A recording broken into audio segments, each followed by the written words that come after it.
Have മുരളീധരന്റെ നാവ് പൊന്നായിരിക്കട്ടെ. എരണം കെട്ടവൻ നാട് ഭരിച്ചാൽ നാട് മുടിയും. അദ്ദേഹം വെറുതെ അങ്ങനെ വാചകങ്ങൾ പറയുന്ന വ്യക്തിയേ അല്ല. അങ്ങനെ അദ്ദേഹം പറഞ്ഞിട്ടുണ്ടെങ്കിൽ അതിൽ കാരണവും ഉണ്ടാകും.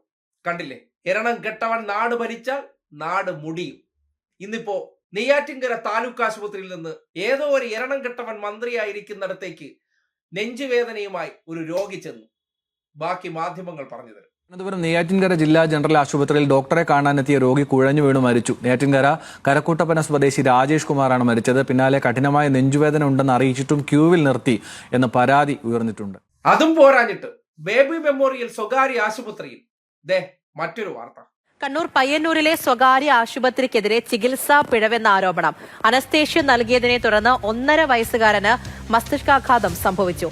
സംഭവത്തിൽ അനസ്തേഷ്യ ഡോക്ടറായ അഞ്ജലി പൊതുവാളിനെതിരെ കേസെടുത്തിട്ടുണ്ട്. ഇത് ഇന്നലെ ഒരു ദിവസം. നേരത്തെ തിരുവനന്തപുരം മെഡിക്കൽ കോളേജിൽ ശസ്ത്രക്രിയ കഴിഞ്ഞ് ICUയിൽ കിടന്ന രോഗിയുടെ കാലിൽ പുഴുവരിച്ചു. മറ്റൊരു രോഗി കട്ടിലിൽ നിന്ന് വീണ് ജീവൻ നഷ്ടമായി.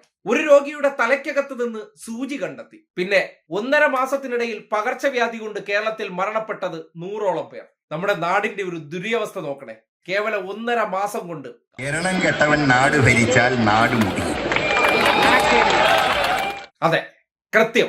എരണം കെട്ടവൻ നാട് ഭരിച്ച് നാട് മുടിയുമെന്ന് കെ മുരളീധരൻ പറഞ്ഞിട്ടുള്ളത് ഒരിക്കലും തെറ്റെന്ന് പറയാൻ കഴിയില്ല. പക്ഷെ ഒരു കാര്യമുണ്ട്, കഴിഞ്ഞ 1.5 മാസത്തിനിടയിൽ ആരോഗ്യ വകുപ്പിന് 10ൽ നിങ്ങൾ എത്ര മാർക്ക് കൊടുക്കും?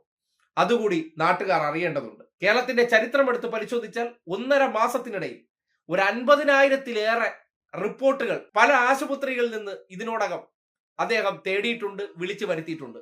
റിപ്പോർട്ട് കൊണ്ടിപ്പോ ആപ്പീസ് തന്നെ നിറഞ്ഞൊരവസ്ഥ. യജ്ജാതി വിസ്മയങ്ങൾ.